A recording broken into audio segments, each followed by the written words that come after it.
I need you to understand something before I tell you what happened. I was not a brave man.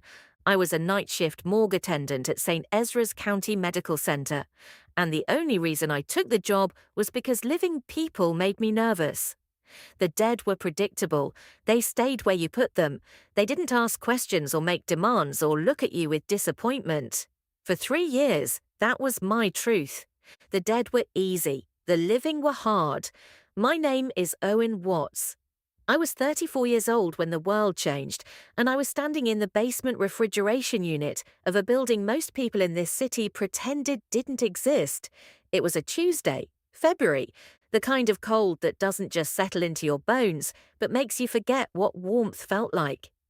The fluorescent lights above me buzzed with that particular frequency that sounds like a migraine, given form.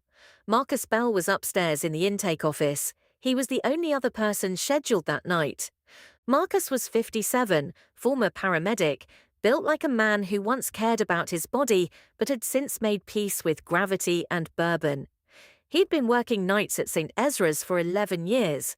He called the morgue the library because everyone here had a story, but nobody was talking. At 2:47 a.m., I was completing paperwork on a new arrival, Jane Doe, mid-40s, found in the parking structure on 5th and Grand. No identification, no visible trauma. The paramedics who brought her in looked wrong. That's the only way I can describe it. They moved too fast. Their eyes didn't settle on anything. One of them, young guy, couldn't have been more than 25, kept looking back at the gurney like he expected the bag to move. I didn't think much of it then. People who aren't used to death act strange around it. That's normal. I logged her into the system, assigned drawer 14, and wheeled her into cold storage. The zipper on the body bag caught halfway, and for a moment I saw her face. She looked peaceful, almost smiling. There was something around her mouth, dried residue, dark brown, almost black. I noted it in my report and sealed the drawer. At 3:02 a.m., I heard the first sound. It was a metallic click. Soft, like someone tapping a fingernail against the inside of a filing cabinet. I was at my desk in the anteroom, updating the intake log on our ancient desktop computer. I stopped typing, listened. Nothing. The refrigeration unit hummed its constant mechanical prayer. The lights buzzed. I went back to typing. At 3:04 a.m., the sound came again. This time it was followed by a sliding noise, metal on metal. I pushed back from my desk and walked to the cold storage entrance. The room was exactly as I'd left it, 12 drawers on each wall, stainless steel faces reflecting the harsh light. But drawer 14 was open. Not fully, maybe 2 inches, just enough to break the seal. I stared at it. In 3 years, I'd never had a drawer malfunction. These weren't complicated mechanisms. Latch, slide, seal. I walked over, pushed it closed, felt the click of the latch engaging and went back to my desk. I called up to Marcus on the internal line. "You touch anything down here in the last hour?" "Haven't left the desk, Owen. Why?" "Drawer came open. Probably just the latch." 14? The new one?" "Yeah." Marcus was quiet for a moment. Paramedics who brought her in were spooked, said something about the body reacting in transit, muscle spasms.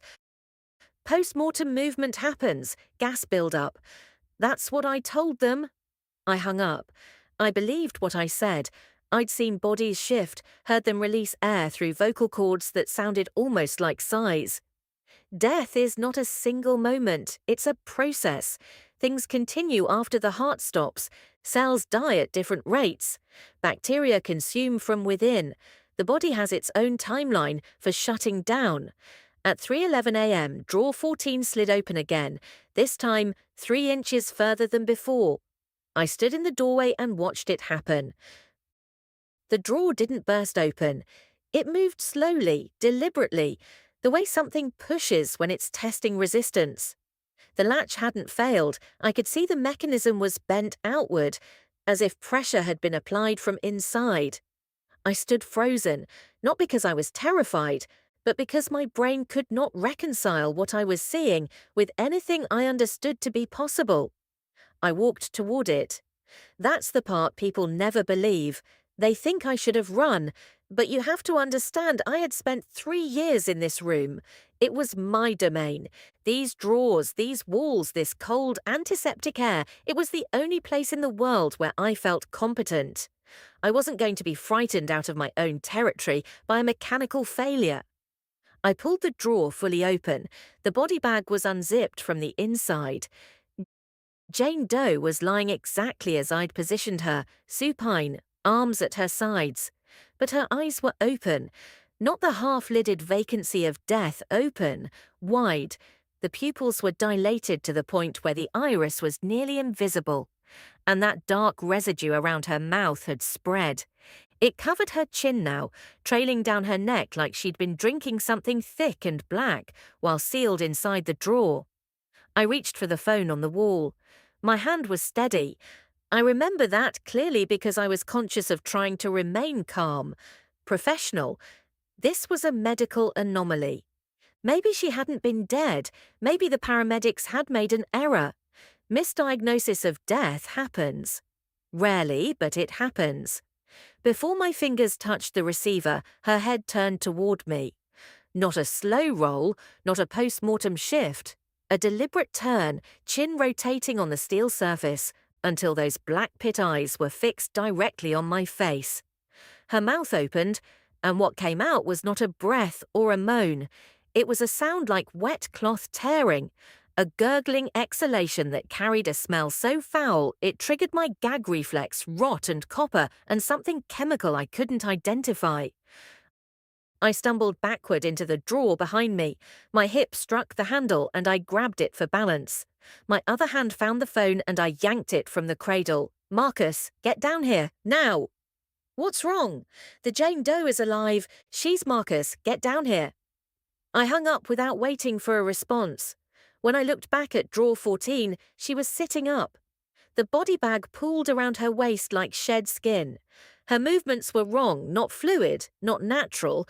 They were mechanical, jerking, as if her muscles were being activated by electrical impulses rather than conscious thought. Her head swiveled, tracking the room, and when it locked on me again, her jaw began working. Opening and closing. The dark fluid ran from her mouth in strings. I backed into the anteroom and pulled the heavy steel door between us. It wasn't designed as a security door, it was there for temperature control, but it was solid. I held the handle and waited. My breath was too loud in my ears. My heart was doing something violent in my chest. Marcus appeared at the top of the basement stairs 30 seconds later. He was carrying a flashlight and wearing the expression of a man who expected to find his co-worker having a mental breakdown. "Owen, what the hell? Don't go in there." He stopped at the bottom of the stairs, looked at my hand gripping the door handle, looked at my face. Whatever he saw there recalibrated his skepticism immediately. "Talk to me," he said.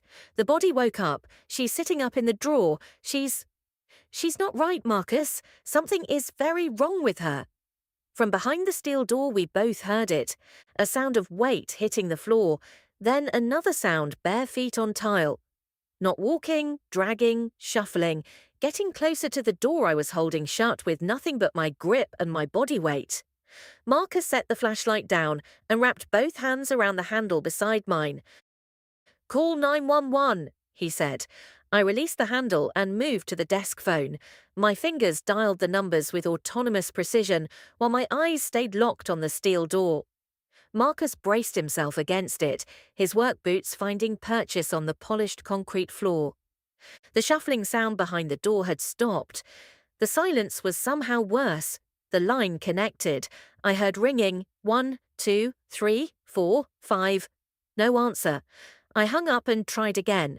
This time, a recorded message. "All operators are currently experiencing high call volume. Please remain on the line." "It's not going through," I told Marcus. "Try the non-emergency line." I did. Same result. I tried the hospital's main number. St. Ezra's had a small clinic attached to the upper floors. No answer there either. At 3:19 in the morning, every line I called was either busy or unanswered. Marcus shifted his weight against the door. She doing anything? I moved closer, pressed my ear to the cold steel. Nothing? Then a single tap, right where my ear was, as if she knew. I pulled back so fast I nearly fell. "We need to get out of here," I said. "And go where? It's a dead woman walking around, Owen. We need to contain this until someone with authority can deal with it." He was right, in the way that reasonable people are right when faced with unreasonable circumstances. Contain, report, wait. That was the protocol for emergencies in a facility like this. We weren't trained for violence. We weren't trained for anything beyond paperwork and proper storage temperatures. I moved the security monitor behind my desk. We had cameras in cold storage management, installed them 3 years ago after a lawsuit involving mishandled remains. The feed was grainy, black and white, but I could see the room clearly enough. She was standing in front of the door, perfectly still. Her arms hung at her sides, and her head was tilted at an angle that suggested her neck no longer obeyed normal structural rules. But she wasn't moving, just standing, waiting. Then I noticed something else on the feed. Drawer 7, it was open. I hadn't opened drawer 7, nobody had opened drawer 7. The occupant of drawer 7 was Gerald Patterson, 71, cardiac arrest, admitted 6 days ago, and waiting on the family authorization for release to a funeral home. Gerald Patterson was no longer in drawer 7. I scanned the camera feed with desperate attention. There in the far corner of the room, nearly out of frame, a shape on the floor, crawling. Gerald Patterson's body had been in storage for 6 days. Whatever was animating the Jane Doe was affecting him too, but his body was further along in decomposition. His movements were more fractured, more desperate, like a broken machine trying to remember its function. "Marcus, there's 2 of them now." He looked at me. I watched the blood leave his face. "What?" "Patterson, drawer 7. He's out. He's on the floor, but he's moving." Marcus released the door handle. He stood back, staring at it. Running calculations I could see forming behind his eyes. "How many bodies do we have in storage right now?" I knew the answer without checking. 9. 9. He repeated the number like it was a prison sentence. "If this is spreading from drawer to drawer, then we need to leave, right now." We moved for the stairs. Behind us, the steel door began to rattle. Not hard, not panicked, rhythmic, patient, like knocking, like something that had all the time in the world. We reached the ground floor, and Marcus locked the basement access behind us. The intake office was exactly as he'd left it, coffee mug half full, radio playing low static, the admissions computer glowing blue in the dark room. Through the windows, the parking lot was empty except for our 2 cars and the ambulance bay. Marcus pulled out his cell phone. 3 missed calls. All from the same number, the county dispatch office. He dialed back, no answer. I looked at the television mounted in the corner of the break room. Marcus followed my gaze. He walked over and turned it on. Every local channel was broadcasting an emergency alert. The screen displayed that familiar colored bar pattern with the harsh electronic tone that everyone recognizes but nobody takes seriously. Then text scrolled across the bottom. I read it 3 times because the words didn't arrange themselves into anything my mind was prepared to accept.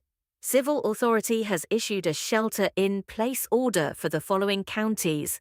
Do not approach individuals displaying erratic behavior. Do not attempt physical contact with deceased persons. Seek immediate shelter. Lock all entry points. Await further instruction. Marcus and I stood shoulder to shoulder, reading the words as they repeated their scroll. The tone droned on. Neither of us spoke for nearly a full minute. "Deceased persons," Marcus finally said. His voice had changed. It wasn't afraid, it was hollow, like a man watching a prediction come true and realizing he'd rather have been wrong. I went to the front entrance and looked through the glass doors. The street beyond our parking lot was empty. Streetlights illuminated nothing but asphalt and the occasional parked car.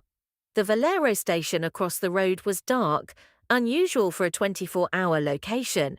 Further down toward the freeway overpass, I could see red and blue lights, multiple vehicles, but they weren't moving. "We need to secure this building," I said. "The basement door is steel, locked, that should hold." "What about the loading dock, the ambulance bay?" Marcus was already moving. I followed him through the back corridor toward the rear of the facility. The loading dock was a large roll-up door that accepted body transport from hospitals and accident scenes. It was closed but not locked. It operated on an electronic control mounted on the interior wall. Marcus hit the lock mechanism and a heavy bolt slammed into place. The sound echoed through the corridor like a gunshot. "What about the side entrance? Staff door?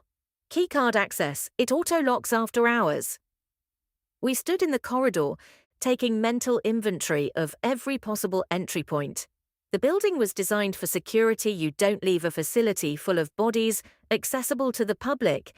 But it was designed to keep people out, not to keep things in. The basement had its own ventilation system, its own plumbing. If whatever was happening down there continued, those 9 bodies would eventually find weaknesses we hadn't considered. "The vents," I said. Marcus shook his head. "Too small. Full-grown adults can't fit through HVAC ductwork. That's movie nonsense." "And dead people walking isn't?" He conceded the point with a grim nod. We returned to the intake office and Marcus began pulling up the building schematics on the office computer. I took his cell phone and tried every number I could think of. The police non-emergency line, the fire department, his ex-wife in Sutter County, my mother in Reading. Every call either rang endlessly or produced the same automated high-volume message. Then his phone buzzed with a text. It was from someone named Dara, his daughter, I'd learn later. The message read, "Dad, something is happening at Mercy General. They're evacuating patients, but some of them are attacking people. Are you safe? Don't come here." Marcus stared at the screen. His jaw worked silently. "Your daughter?" I asked. "She's a nurse. Mercy General, 20 minutes from here." He typed back, "Stay inside. Lock doors. I'm at work. Don't leave until I call you." The message showed as delivered, but not read. I turned back to the television. The emergency alert had been replaced by a news broadcast, one of the local affiliates, running what appeared to be skeleton crew coverage. A woman behind the anchor desk was speaking rapidly, papers disorganized in front of her. Behind her, the screen showed aerial footage from a helicopter. I couldn't immediately identify the location, but I could see crowds of people in the streets. Not protesting, not celebrating, running. And behind them, other figures that moved differently, slower, uncoordinated, but relentless. The anchor's microphone cut in mid-sentence. "Confirmed reports from at least 4 major hospitals in the metro area. Authorities are asking everyone to remain indoors. We are being told this is connected to a pathogen, possibly airborne, but..." The feed cut to static. Marcus turned off the television. Not because he'd seen enough. I think he couldn't bear to watch while his daughter was inside one of those hospitals. He sat heavily in the office chair and stared at his phone, willing it to light up with a response. I moved to the window again.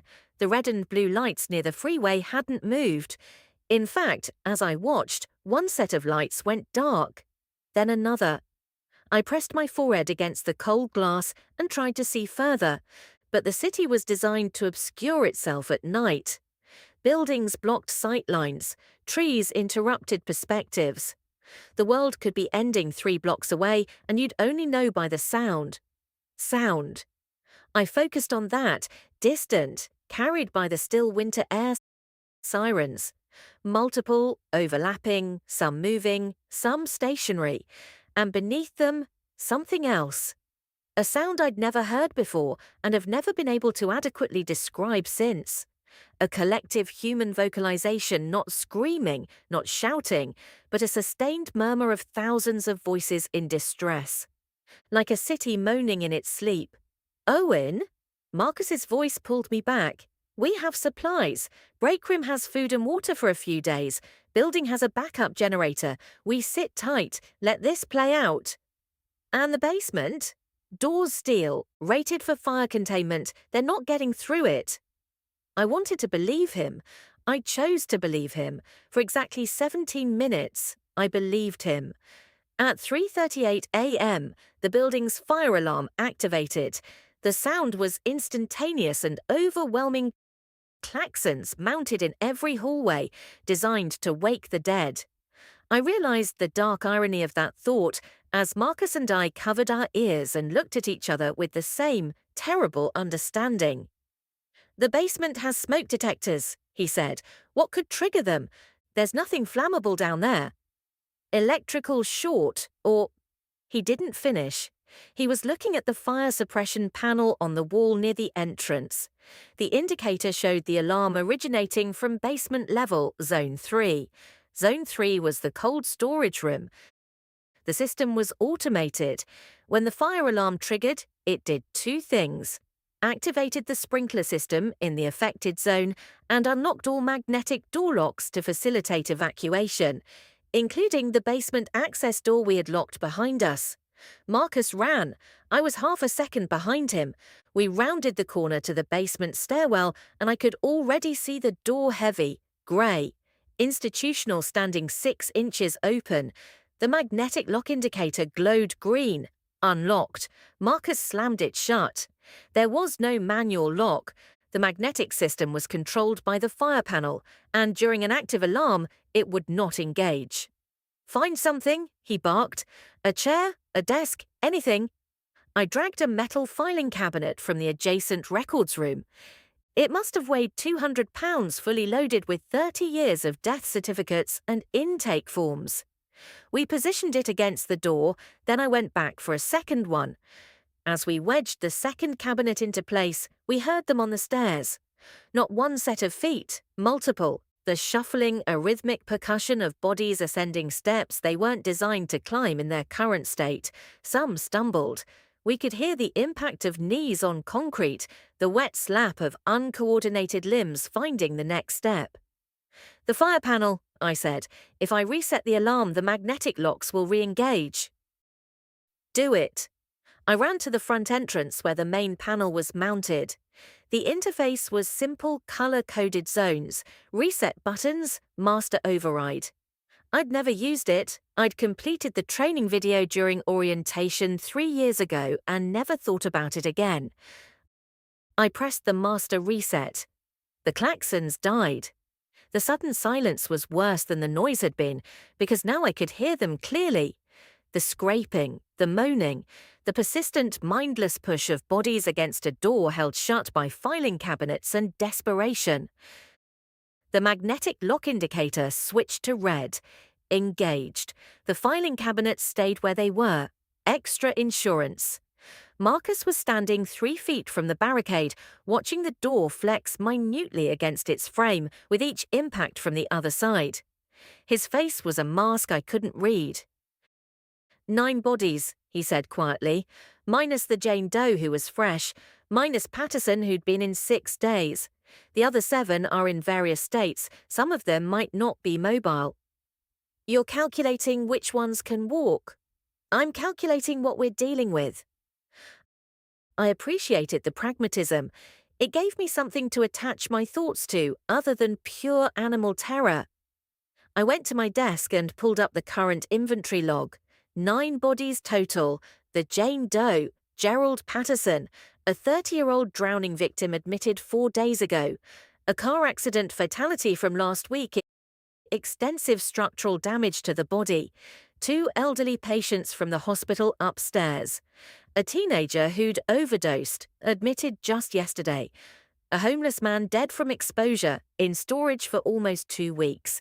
And a John Doe, cause of death undetermined, admitted 8 days ago.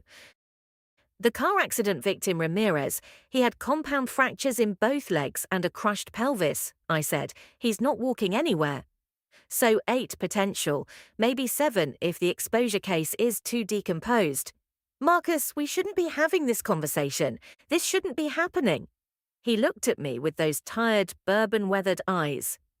And yet, the barricade held. The sounds behind it continued but didn't escalate.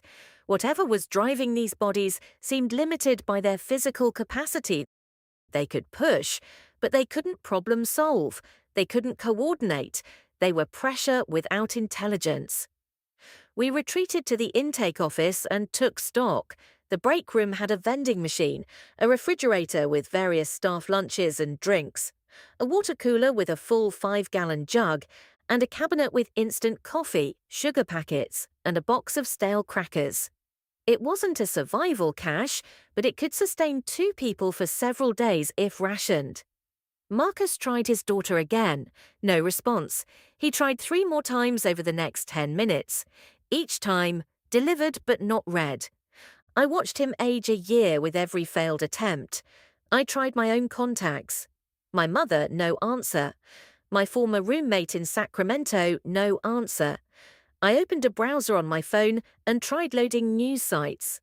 The pages timed out, social media loaded fragments, panicked posts, blurry videos, pleas for help. Nothing coherent, nothing that told me what was happening or why. One post caught my eye. A user whose handle I don't remember had written, "It's not just hospitals, it's everywhere there are bodies, funeral homes, cemeteries, anywhere the dead are stored. They're all waking up." I showed Marcus. He read it and sat back in his chair. "Everywhere the dead are stored," he repeated. "Owen, how many bodies are in this city right now? Between hospitals, mortuaries, funeral homes, cemeteries?" "Don't." "Thousands, tens of thousands if you count." I said don't. He stopped, but the number hung between us like a physical thing. We were a small facility, 9 bodies. The county morgue downtown held 50 at capacity. The funeral homes scattered across the metro area, each with their own cold storage. The cemeteries. If whatever was happening affected the recently deceased, that was catastrophic enough. If it affected older remains, if it could reach into the ground, I pushed that thought down with violent mental force, one crisis at a time. "We need weapons," I said. Marcus laughed. It wasn't humor. "This is a morgue, Owen. What are we going to fight with? Bone saws?" He was being sardonic, but he wasn't wrong. The prep room had tools, scalpels, scissors, the oscillating bone saw used for autopsies. Nothing designed for combat, but better than bare hands. I went to the prep room and gathered what I could. 2 scalpels, a pair of heavy scissors, the bone saw, which was electric and corded and therefore useless beyond 10 feet from an outlet, a fire extinguisher from the hallway, a metal stool from the examination area. I laid them out on the break room table and we stared at our arsenal in silence. "We wait," Marcus said. "Help will come." I nodded. Because what else could I do? Help did not come, at least not in the form we expected. By 5 a.m., the sounds from the basement had settled into a constant, low-grade percussion bodies, pressing against the door with the patience of water-wearing stone. Marcus and I had positioned ourselves in the intake office, doors locked, lights dimmed, monitoring the front entrance and the single security camera feed that still functioned. The world outside remained dark. Power hadn't failed, our lights worked, the heat ran, but the streetlights on the block adjacent to us had gone out. Whether from damage or intentional shutdown, I couldn't determine. The sirens had become less frequent. The collective murmur I'd heard earlier had faded. The city was growing quiet in a way that felt like surrender.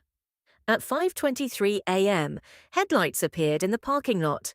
A van, white, commercial, no markings, pulled into the ambulance bay at speed. It braked hard, skidding on the thin layer of frost coating the asphalt. Before it had fully stopped, the passenger door opened and a woman jumped out. She was wearing hospital scrubs, the pale blue kind, splattered with something dark across the front. She ran to our entrance and began pounding on the glass. "Open the door, please, open the door." Marcus looked at me. I looked at him. "She's alive," I said. "She's clearly alive. And she's covered in blood." The woman kept pounding. Behind her, the van's driver's side door opened and a man emerged. Large, bearded, wearing a security uniform. He was carrying what appeared to be a crowbar. He moved to the back of the van and opened the rear doors, and two more people climbed out, a young man in civilian clothes carrying a duffel bag, and an older woman wrapped in a hospital blanket. 4 people, alive, terrified, standing in our parking lot at 5 in the morning during what appeared to be the end of the world. I went to the front entrance and disengaged the keycard lock. The woman nearly fell through the door. "Thank you. Thank God. Thank you." She was breathing in ragged gulps, her hands shaking so badly she couldn't hold the ID badge still clipped to her scrubs. I read it. Nadia Volkov, RN, Mercy General Hospital. Mercy General. Marcus was on his feet instantly. "You came from Mercy General?" "It's gone," Nadia said. "The whole hospital. It started in the basement, the morgue, just like everywhere else. But it spread to the patients. Anyone who died after it started, they came back too. In minutes, sometimes seconds." The security guard entered behind her, crowbar at his side. His name tag read Foster. He was sweating despite the cold, his eyes scanning our lobby with professional assessment. "How secure is this building?" he asked. "Steel construction, limited entry points, currently locked down," Marcus said. "But we have a situation in the basement." Foster's face tightened. "Bodies?" 9. They're active but contained behind a fire door and barricade. "For now."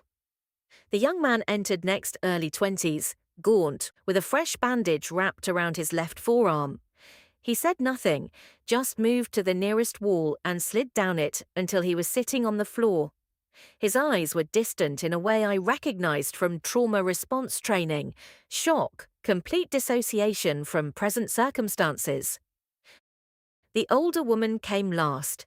She moved slowly, the hospital blanket clutched around her shoulders, bare feet on the cold tile floor. She was a patient hospital bracelet still on her wrist, thin, frail, but alert. "My name is Dorothy," she said, her voice surprisingly steady. "I don't know any of these people. That woman pulled me out of my room when the things came through the ward. Is there somewhere I can sit down?" I guided her to the break room. Marcus intercepted Nadia in the corridor, gripping her arm. "My daughter works at Mercy General, Dara Bell, surgical ward. Do you know her?" Nadia's expression fractured. She knew the name.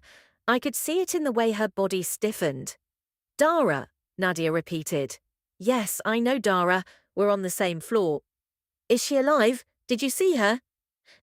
Nadia's hesitation lasted only 2 seconds, but I watched those 2 seconds demolish something inside Marcus.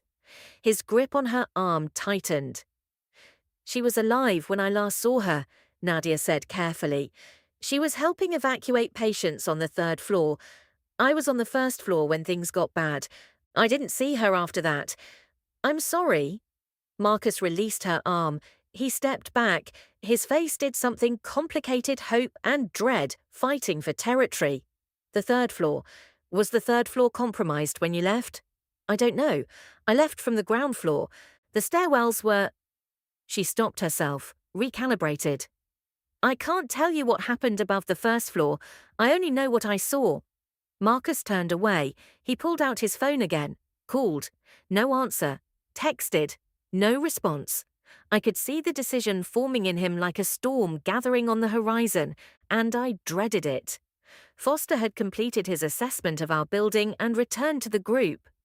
"It's defensible, better than most places right now. How long has the barricade held?" "Almost 2 hours," I said. "Then it'll hold longer. These things aren't strong. They're persistent, but they don't have coordination or problem-solving ability. As long as the physical barrier remains intact, they'll just keep pushing without adapting." "You seem to know a lot about them for something that started a few hours ago," I observed. Foster set his crowbar on the intake desk. "I was working security at Mercy General, basement detail. I was there when the first one came out of the drawer. I've been dealing with this for 3 hours. That's an eternity tonight." He told us what he'd seen. The morgue at Mercy General held over 30 bodies. They'd reanimated almost simultaneously a cascade that overwhelmed the single attendant on duty within seconds. The attendant's screams reached Foster on the adjacent corridor. By the time he arrived, the morgue was emptying into the hospital proper. He'd barricaded what he could, evacuated who he could, and fought his way to the parking garage with these 3 survivors. "The kid," Foster said, nodding toward the young man against the wall. "His name's Theo. He got bit by one of them. Just a scratch teeth barely broke skin. But I'm watching him." I looked at the bandage on Theo's forearm. "Bit? If this is a pathogen, bites are transmission vectors. That's basic epidemiology. We don't know it's a pathogen. We don't know it's not." The implication settled over us like a weight. Theo sat against the wall, apparently unaware of or indifferent to the conversation about his fate happening 10 feet from him. His breathing was steady. His colour looked normal. But Foster's eyes kept returning to him the way you watch a pan on the stove, waiting for the first sign of boiling. Dorothy had found the coffee in the break room and was making a pot. The normalcy of the action was almost surreal, the gentle domestic ritual of brewing coffee, while the dead walked in our basement and the city collapsed around us. But I understood it. People need rituals. They need small actions that connect the present moment to every other moment that came before. I poured myself a cup when it was ready. It was terrible. Stale grounds, powdered creamer. It was the best coffee I'd ever tasted because it was warm and real, and it meant I was still alive. Marcus appeared in the break room doorway. He was wearing his coat. "I'm going to Mercy General," he said. "Marcus, no. My daughter is there. You don't know that. She could have evacuated. She could be trying to reach you right now. She's not answering her phone. She's not reading my texts. She's 20 minutes away, and she might be trapped in that building." I stood up. "And she might not be, and you might die trying to reach her." "Then I died trying to reach her. That's not a difficult equation, Owen." I couldn't argue with the math of parental love. It operates outside logic. Foster stepped into the conversation with the authority of someone accustomed to managing crises. "You go out there alone, you're dead in 5 blocks. I drove through what's between here and Mercy. The streets aren't clear. They're not packed either. It's not a movie. There aren't thousands of them on every corner, but there are enough. They cluster around noise and light. Your car engine will draw them." "Then I'll be fast," Marcus said. "Fast won't matter when 3 of them are between you and your car door." "Then come with me." Foster paused. The proposition hung in the air. I could see him calculating risk versus benefit, survival odds, moral obligation. He'd already saved 4 people tonight. He owed Marcus nothing. "I'll drive," Foster said, "but we go in the van, we stay 15 minutes maximum, and if we can't find her, we come back. No arguments, no heroics beyond the plan." Marcus nodded. The agreement was instant, unconditional. "Owen," Marcus turned to me, "keep these people safe. Keep the barricade monitored. If we're not back in 90 minutes, don't finish that sentence." He gripped my shoulder. His hand was massive and warm, and I realized in that moment that Marcus Bell was the closest thing I had to a friend in this world. 3 years of shared nights, shared silence, shared proximity to death. I hadn't recognized it as friendship because I didn't know what friendship was supposed to feel like. But standing there, watching him prepare to drive into the apocalypse for his daughter, I understood. 90 minutes, I said. They left through the front entrance. I locked it behind them and watched through the glass as the van's engine turned over, headlights piercing the dark lot. The vehicle pulled out, turned left onto the main road, and disappeared. Its taillights were swallowed by the night within seconds. I was alone with 3 strangers and 9 bodies trying to eat through a steel door. Nadia found me still standing at the entrance. Are they going to make it? I don't know. Mercy General was bad when we left. If it's gotten worse. I know. She stood beside me, and in the faint light from the lobby, I could see her clearly for the first time. Mid-30s, sharp features, Dark hair pulled back in a severe ponytail that was coming undone. The blood on her scrubs was dried now, brown rather than red. Her hands had stopped shaking, but her jaw was clenched with the force of someone holding themselves together through willpower alone. "How many people did you lose tonight?" I asked. "I stopped counting at the hospital. If I count, I'll stop functioning." I understood that calculus. I respected it. We returned to the break room where Dorothy sat with her coffee, and Theo remained on the floor in the hallway, unmoving, silent. Nadia checked his bandage with practiced efficiency, peeling it back, examining the wound beneath. I caught a glimpse 2 shallow puncture marks surrounded by inflammation. The skin around it was red but not spreading. "It's superficial," she said. "If this is transmitted through bites, we'll know soon. Fever, confusion, cardiac failure. That's the pattern I saw at the hospital. People who were bitten deteriorated within 30 minutes to 2 hours, depending on wound severity." "He was bitten over 3 hours ago," I said. Nadia's hands stilled. She looked up at me. 3 hours? Foster said it happened when they escaped the hospital. That was around 2:30. She checked her phone. 5:41 a.m., more than 3 hours since the bite. "Theo." She touched his shoulder gently. "Theo, can you hear me?" His eyes focused slowly, like a camera adjusting aperture. "Yeah." "How do you feel?" "Tired, scared. My arm hurts." "Any nausea, dizziness? Do you feel hot?" "No, just tired." Nadia sat back on her heels. She looked at me with an expression I couldn't fully pass. Relief, mixed with confusion, mixed with something like scientific curiosity. "Maybe not everyone who gets bitten turns," she said quietly, "or maybe it just takes longer for some." Neither possibility was comforting. By 6:30 a.m., the sky outside had begun its slow transition from black to deep navy. Dawn was approaching, though the sun wouldn't break the horizon for another 40 minutes. The world outside our windows remained eerily still. No traffic, no pedestrians, no signs of organized emergency response. Just the occasional distant sound. A car alarm, a crash, once what might have been a gunshot punctuating the unnatural silence. Marcus and Foster had been gone for 67 minutes. I'd positioned myself near the front entrance with one of the scalpels in my pocket and the fire extinguisher within arm's reach. Nadia had taken inventory of our supplies and organized them on the break room table with the precision of someone who needed to control what she could. Dorothy had fallen asleep in the break room chair, the blanket pulled tight around her shoulders, her breathing slow and even. Theo was the variable. He remained in the hallway, occasionally shifting position, drinking water when offered. His vital signs, as much as Nadia could assess without equipment, remained normal.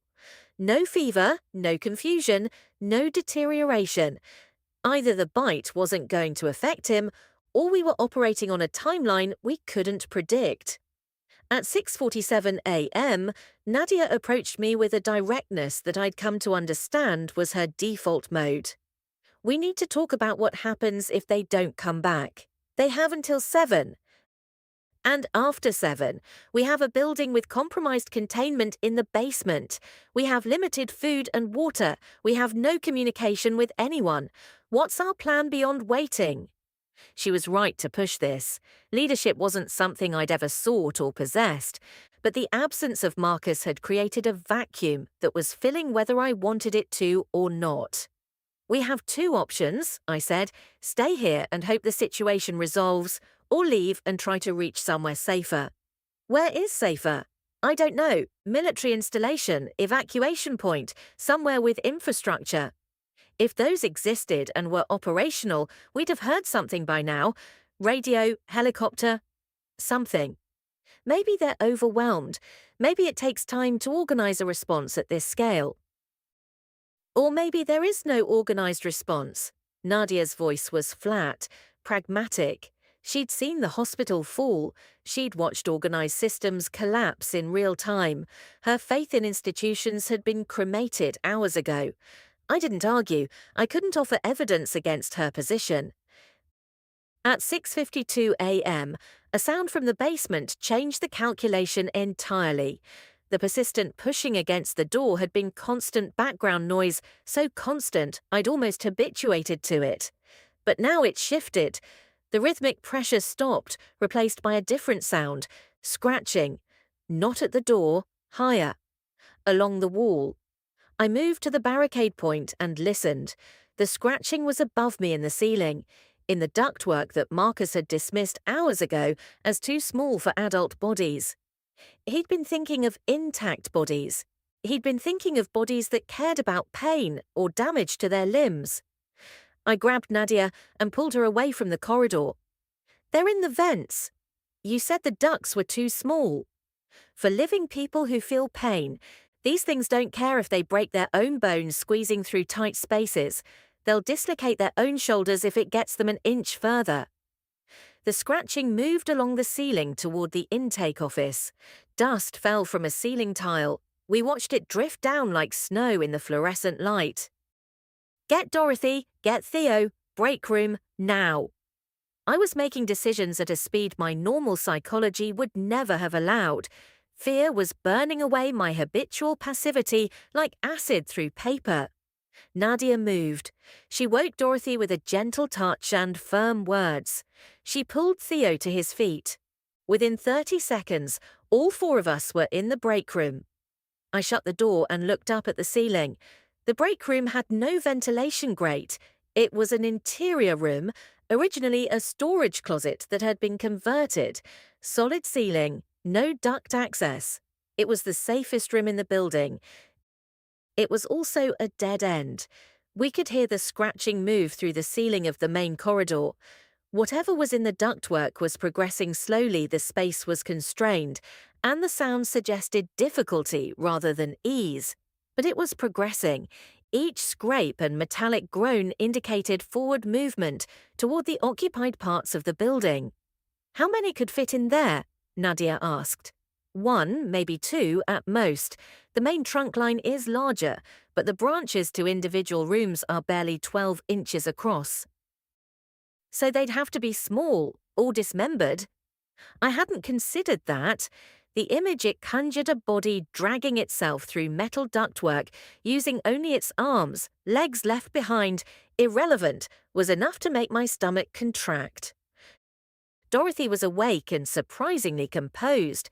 She sat upright in her chair, the blanket around her shoulders, watching us with clear eyes. "Young man," she said to me, "I survived polio in 1955. I survived my husband's death in 1997. I survived a stroke 6 weeks ago.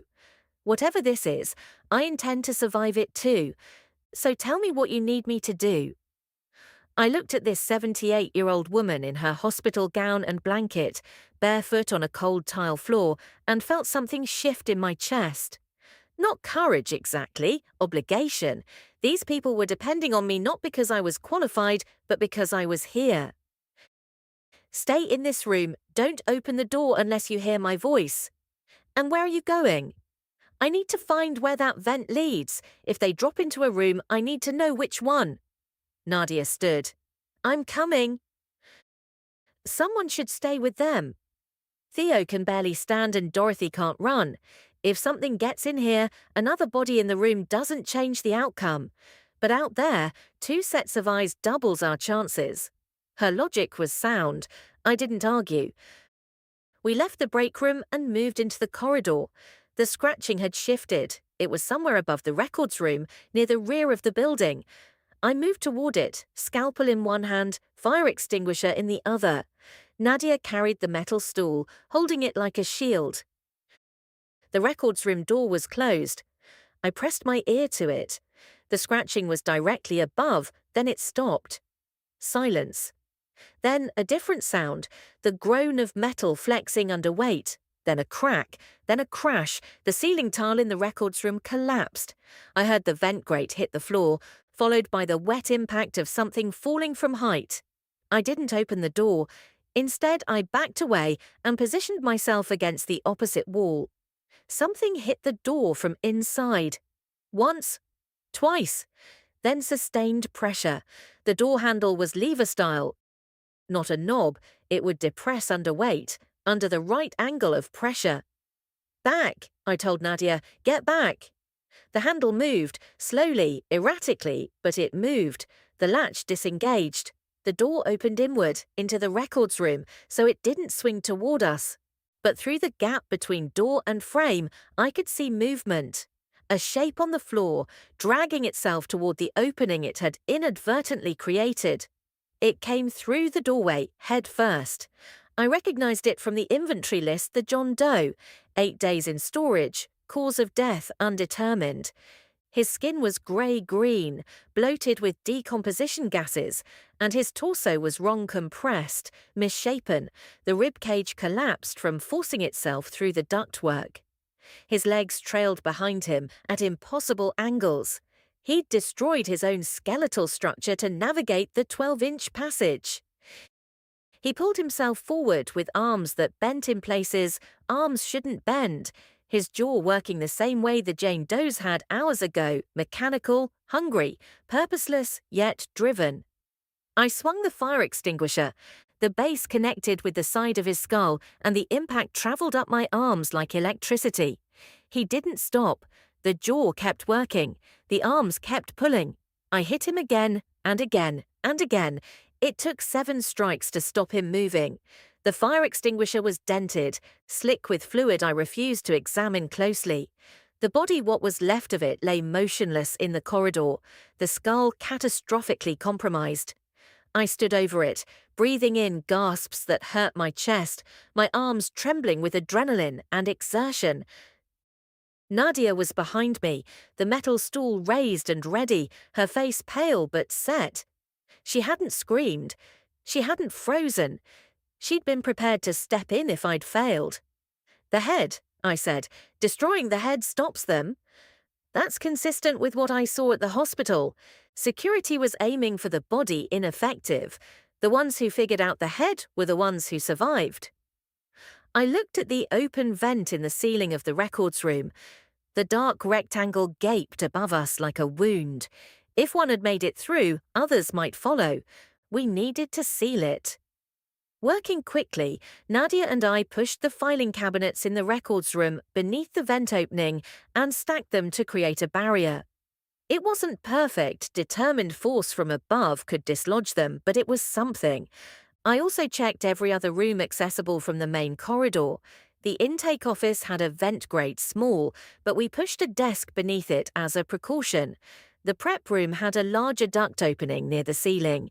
We sealed it with a sheet of heavy plastic from the body bag supply, secured with medical tape. Improvised, desperate, but active. We were fighting rather than waiting, and the psychological difference was immense. By the time we finished, it was 7:14 a.m. Marcus and Foster had exceeded their 90-minute window by 4 minutes, then 14, then 20. At 7:38 a.m., I stopped watching the clock because the numbers had become a form of torture. Nadia and I returned to the break room where Dorothy and Theo waited. Theo had shifted. He was sitting upright now, more present, his eyes tracking us as we entered. His color was still normal, more than 3 hours past the supposed transmission window. "You killed one," he said. It wasn't a question. He'd heard the impacts. "Yes." "Did it work?" "Head trauma, massive enough to destroy brain function. That stops them." Theo nodded slowly. Then he unwound the bandage from his arm and held it up for inspection. The puncture marks were closed, scabbing normally. No spreading inflammation, no discoloration beyond normal bruising. "I'm not turning," he said. "I can feel it. Whatever this is, it didn't take in me." "We can't be certain." "Yes, we can." His voice was stronger than I'd heard it. "It's been almost 5 hours. Nadia said the pattern at the hospital was 30 minutes to 2 hours. I'm past that window by 3 hours. I'm not infected." Nadia examined the wound again. She pressed the skin around it, checked his lymph nodes, felt his forehead. "He's right. If it was going to happen, it would have happened. Maybe some people are immune. Maybe the transmission requires a deeper wound. Either way, he's stable. The relief in the room was palpable. One less variable, one less threat from within. Good, I said, because Marcus and Foster are overdue. We need to make a decision. Dorothy spoke from her chair. You're thinking about going after them. I'm thinking about our options. Stay here with compromised ventilation and a basement full of the dead, or find somewhere more defensible. You're thinking about going after them, she repeated. Not accusatory. Just accurate. I was.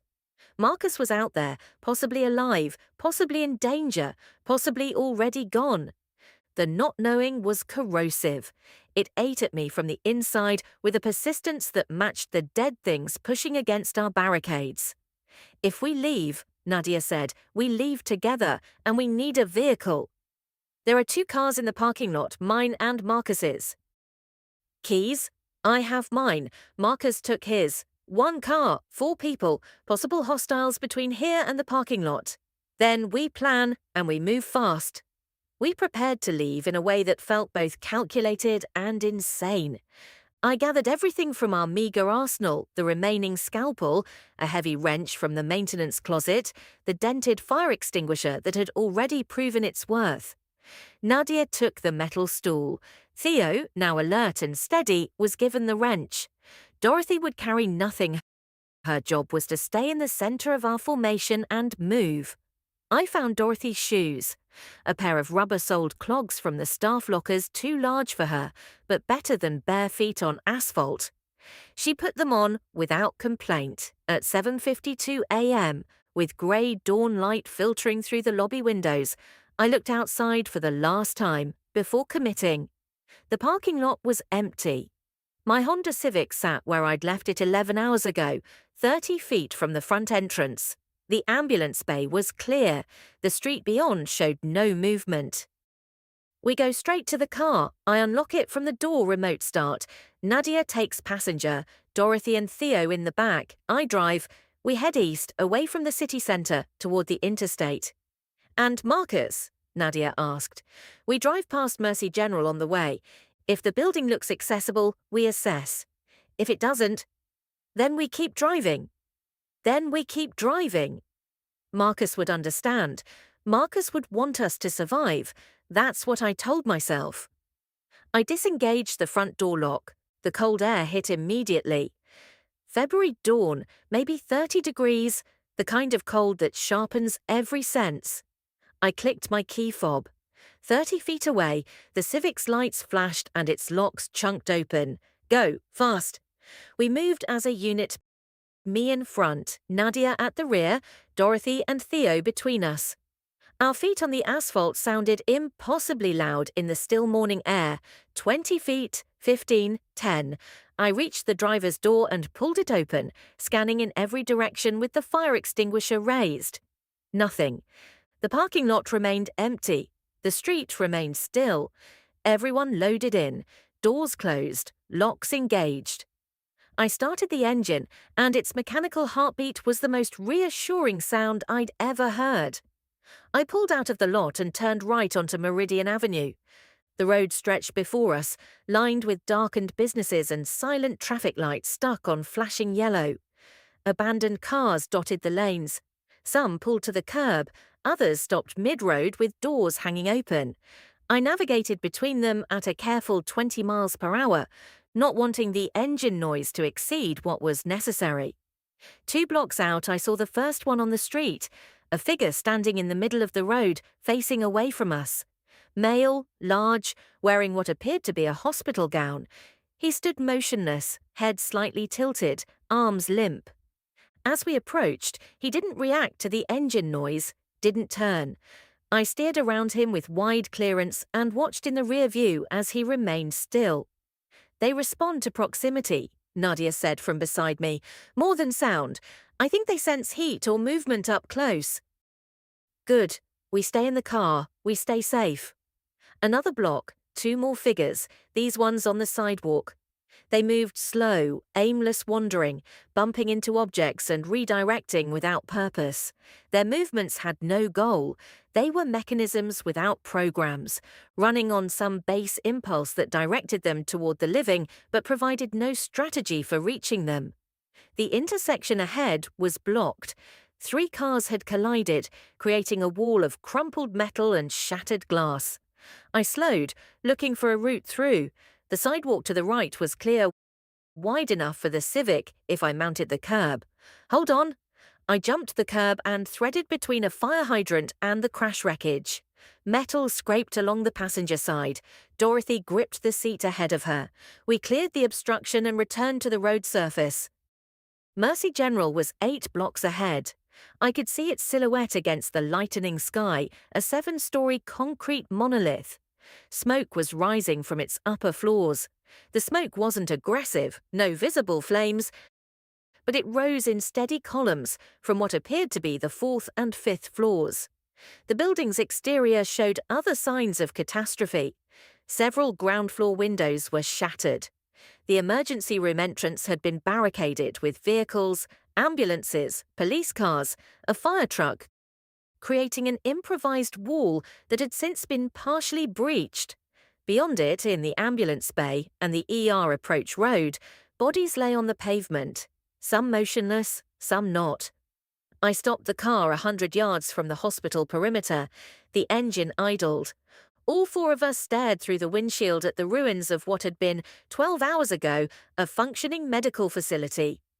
"We're not going in there," Nadia said. "It wasn't a suggestion." "No," I agreed, "we're not." But I looked.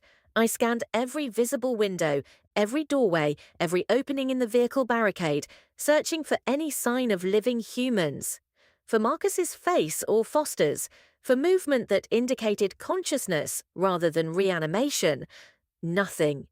The figures I could see moved with that characteristic shuffle. The building was lost. "Owen," Dorothy said from the back seat, "we need to go." She was right. Sitting here was accomplishing nothing except burning fuel and drawing potential attention. I put the car in drive and pulled away from Mercy General. In the rear view, the smoke continued to rise, indifferent to our departure. We headed east on Route 14 toward the interstate on-ramp. The road was clearer here, fewer abandoned vehicles, fewer figures. The residential neighborhoods on either side showed scattered signs of life curtains moving in windows, faces briefly visible before retreating, people sheltering, people hiding. At the on-ramp, we found our first clear evidence of organized response. Military vehicles, 2 Humvees, and a troop transport sat blocking the entrance to I-80 East. But they were empty, doors open, no soldiers visible, spent shell casings littered the asphalt in brass constellations. Whatever force had been positioned here was gone. "They were overrun," Theo said from the back. His voice was quiet, observational. "Look at the pattern. They formed a firing line here." He pointed to the casings, and then the vehicles moved forward, like they retreated to the next position. But the transport is still here. They didn't all make it out. "How do you know that?" Nadia asked. "I was pre-med. Before I dropped out, took a gap year, ended up working at a gun range." He said it with a self-deprecating shrug. "I know what a firing pattern looks like." I navigated around the military vehicles and onto the interstate. The highway was a different world. Cars were scattered across all 4 eastbound lanes. Some crashed, some merely stopped, their occupants presumably having fled on foot. But the spaces between them were navigable. I wove through at 35 miles per hour, constantly scanning. The city fell behind us. Suburbs emerged on either side of the highway, housing developments, strip malls, gas stations. Some buildings were burning, others stood dark and seemingly untouched. The inconsistency was its own kind of horror, the randomness of survival and destruction, determined by factors we couldn't perceive. "Where are we going?" Dorothy asked. I didn't have an answer. East had been a direction, not a destination. I was operating on the assumption that lower population density meant fewer threats. Rural areas, open space, defensible positions with sight lines. My parents have a house in Pine Valley, Theo offered. It's 60 miles east, small town, few thousand people, if anywhere is still intact. Small town with a cemetery, Nadia asked. The implications silenced him. Nowhere was safe. Anywhere that dead people existed, which was everywhere, was compromised. The question wasn't about finding safety. It was about finding the least dangerous option. I checked the fuel gauge, 3/4 full, enough for maybe 200 miles at this speed and efficiency. We keep driving, I said, until we find something or until something finds us. 30 miles east of the city, the highway cleared. The density of abandoned vehicles decreased until we were driving on open road, the morning sun breaking above the foothills ahead of us. It painted everything in gold and pale blue, beautiful, indifferent, obscenely normal. I turned on the radio, static across FM. Static across AM, then on a frequency I almost skipped past a voice. Automated, looping, but human recorded. This is an emergency broadcast from the Federal Emergency Management Agency. If you are hearing this message, proceed to the nearest designated evacuation center. Evacuation centers have been established at the following locations. A list of cities and addresses followed. The nearest to us was Clearfield, 40 miles ahead, an evacuation center at a National Guard armory. That's where we go, Nadia said immediately. If it's real, if it's still operational. It's federal infrastructure, hardened building, military presence. The military presence at the I-80 on-ramp was empty. A roadblock isn't an armory. Those are completely different defensive situations. She was right. I pressed the accelerator and our speed climbed to 50.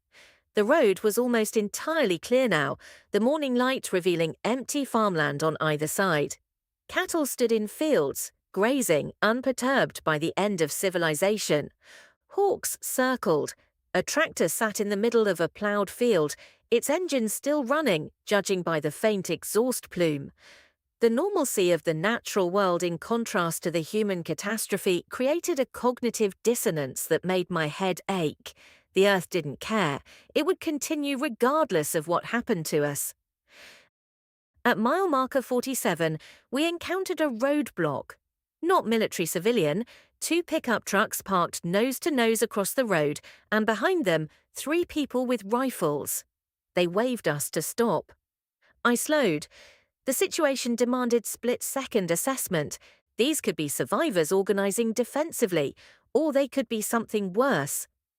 A man approached my window, 40s, flannel jacket, hunting rifle held at low ready. His face was exhausted but alert. Not hostile, cautious. I rolled the window down 2 inches. "Where you headed?" he asked. "Clearfield, evacuation center." He nodded. "It was operational 6 hours ago. Can't guarantee it still is.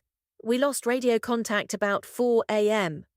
"You're blocking the road. Why?" "Town of Henderson is behind us. 1,200 people. We're screening who comes through." "Screening for what?"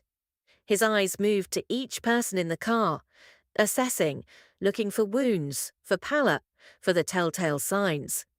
"Anyone bitten? Anyone sick?" "No," I said. "Then honestly, one of us was bitten over 5 hours ago. He hasn't turned. He's immune, or the wound wasn't deep enough." The man's grip on his rifle tightened. "Which one?" "I'm fine," Theo said from the back seat. He held up his arm, showing the scabbed puncture marks. 5 hours, no fever, no symptoms. I'm fine." The man studied him. Long seconds passed. Behind him, his companions watched with weapons that weren't quite aimed at us but weren't quite pointed away either. "You can pass through," he finally said. "But you don't stop in Henderson. You keep driving straight through town. Don't stop for gas. Don't stop for supplies. Clearfield is 20 miles up the road." "Understood. Thank you." He stepped back. His companions moved the trucks just enough for the Civic to squeeze through. As we passed, I saw the town beyond small Main Street, hardware store, diner, church. People visible in doorways and on porches, watching us, watching the road. I maintained 30 miles per hour through Henderson's 2-block downtown and out the other side. In the rear view, the trucks moved back into position. They'll be okay, Dorothy said. Small communities with good people. They look after each other. Or they'll eat each other alive when resources run thin and trust erodes, I thought. But I didn't say it. Dorothy needed to believe in goodness right now. We all did. Clearfield was 20 miles ahead. I drove toward it with something that wasn't quite hope, but was adjacent to it. Clearfield appeared on the horizon as a cluster of low buildings against the base of brown foothills. Population 8,000 according to the sign we passed, small enough to potentially manage this crisis, large enough to have infrastructure. The National Guard Armory was on the eastern edge of town, visible from the highway by its chain-link perimeter fence and the olive-drab vehicles parked in formation outside. As we approached, evidence of organization became visible. The fence had been reinforced with sandbags and vehicle barriers. Armed soldiers were positioned at the gate. A line of civilian vehicles stretched back from the entrance, maybe 30 cars, moving slowly through some kind of processing checkpoint. We joined the line. The engine idled. Nobody spoke. After the chaos of the night, the orderly queue felt almost hallucinatory. Society hadn't completely collapsed. Somewhere, someone was still following procedures. It took 40 minutes to reach the gate. A soldier young, 20 at most, wearing full tactical gear that looked slightly too large for his frame, approached the driver's window. "How many in the vehicle?" "4. Anyone injured? Anyone bitten or scratched by an infected individual?" I hesitated. Nadia didn't. "One of us sustained a bite wound over 6 hours ago with no symptom development," she said, leaning across me to address the soldier directly. "I'm a registered nurse. I've monitored him continuously. No fever, no cognitive changes, no physical deterioration. He's presenting as immune." The soldier's expression didn't change. "Pull forward to the yellow zone. All occupants will need medical screening before entry to the facility." We pulled into a designated area where several other cars were parked.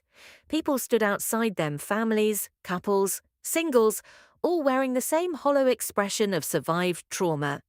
Military personnel moved between them with medical kits and clipboards. A medic approached us and directed us to a processing tent. Inside, 4 stations were set up with basic medical equipment, thermometers, blood pressure cuffs, pen lights. We were separated and screened individually. My screening took 3 minutes. Temperature normal, blood pressure elevated but not critical. No wounds, no symptoms, cleared. Dorothy was cleared quickly as well. Her hospital bracelet raised questions, but she explained her stroke recovery and was passed through with a notation about her medical needs. Nadia was cleared immediately, her nursing credentials noted and flagged. They needed medical personnel. She was pulled aside for a separate conversation before she was done with the rest of us. Theo took longer. They examined his bite wound under magnification. They took his temperature 3 times. They drew blood. A doctor was called, a tired civilian physician who'd clearly been working since the crisis began. 6 hours, the doctor said, examining the wound. No symptom progression. 7 now, Theo corrected. We've seen this in approximately 12% of bite cases. The wound wasn't deep enough to deliver sufficient pathogen load, or you carry a natural resistance. Either way, you're not a risk. Theo was cleared. All 4 of us were admitted to the facility proper, a large open space that had been a vehicle maintenance bay, now converted to a refugee shelter. Cots lined the floor in rows. Perhaps 200 people occupied the space, most lying down, some talking in hushed voices, children sleeping against parents. A food service station offered MREs and bottled water. I took a cot. I sat on it. The thin mattress and wool blanket were the most luxurious things I'd ever touched. Around me, the sounds of human survival continued quiet conversations, the murmur of an intercom system, a baby crying, the constant background presence of armed guards at every entrance. Safe, relatively, temporarily, but safe. I pulled out my phone, no signal, but there was a Wi-Fi network military requiring no password. I connected and immediately checked for messages.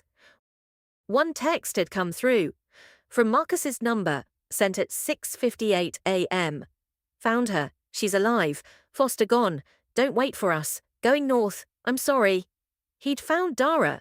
He was alive, and he'd made his choice. I set the phone face down on the cot and stared at the ceiling. The first 24 hours at the Clearfield Armory passed in a blur of institutional processing. We were given identification numbers. We were interviewed about what we'd witnessed separately, in small rooms, by military personnel with recorders running. We were photographed. We were assigned semi-permanent sleeping arrangements. Nadia was absorbed into the medical team within hours of arrival. They had 3 doctors, 7 nurses, and over 200 civilians, with injuries ranging from severe to psychological. She vanished into the medical wing, and I didn't see her again until the following evening, when she appeared at my cot looking like she'd aged 5 years. "It's not slowing down," she said, sitting beside me without invitation. "People are still arriving. The perimeter is holding, but they have to clear bodies from the fence line every few hours. The things accumulate. They're drawn to the noise, the lights, the concentration of living people. Every day there are more." "What about outside? Any word on the larger situation?" "Government's still functioning. Barely. They've established safe zones in every state. The major cities are lost too many bodies, too much density. But rural areas, military installations, islands those are holding. Islands. No cemeteries on most of them, fewer bodies, easier to defend." Theo had found purpose as well. His pre-med background and firearms familiarity made him useful to the security details. He was assigned to a civilian auxiliary unit that patrolled the interior perimeter. I'd see him occasionally, always in motion, always focused. The traumatized young man against the wall in our morgue was gone, replaced by someone who'd found function in crisis.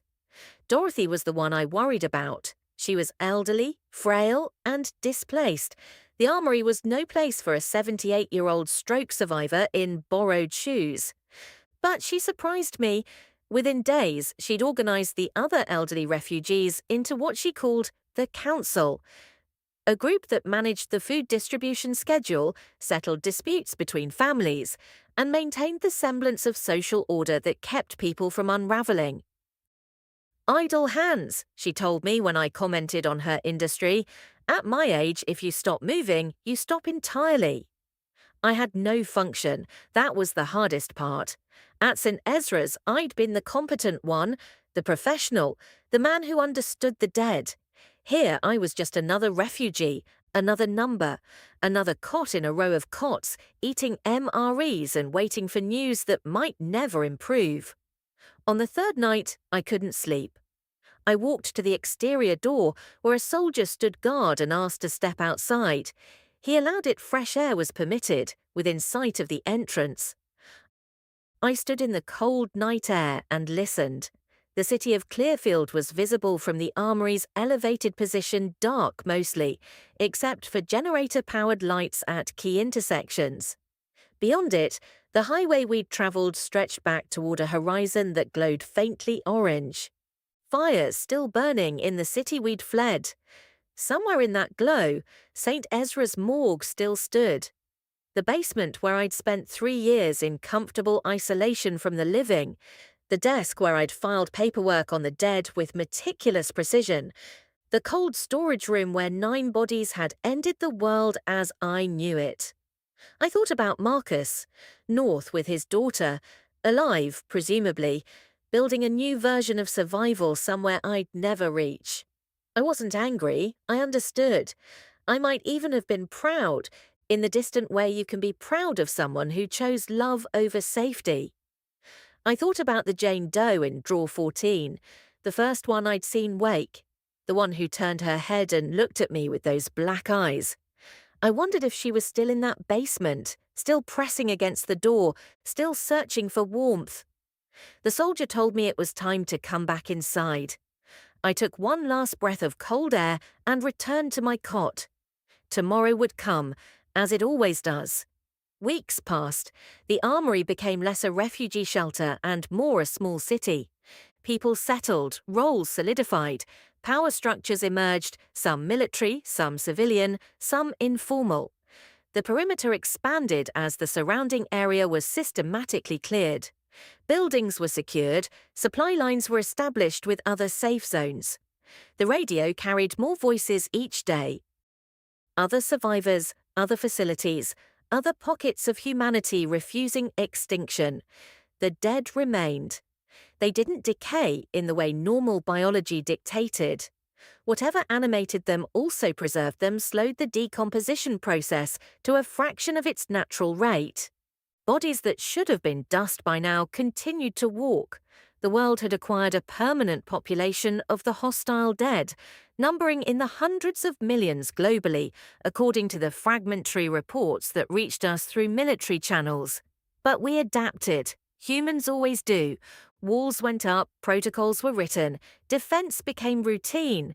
The extraordinary became ordinary through sheer repetition. I found my role eventually. It wasn't glamorous. The armory needed someone to manage their records intake logs, supply inventories, personnel tracking. Bureaucracy survived the apocalypse because bureaucracy is a cockroach of human invention. I sat at a desk, I filed paperwork, I tracked who came in, who went out, who didn't return. It was almost exactly what I'd done at St. Ezra's, except the records were for the living now. Nadia and I developed something I can't easily name.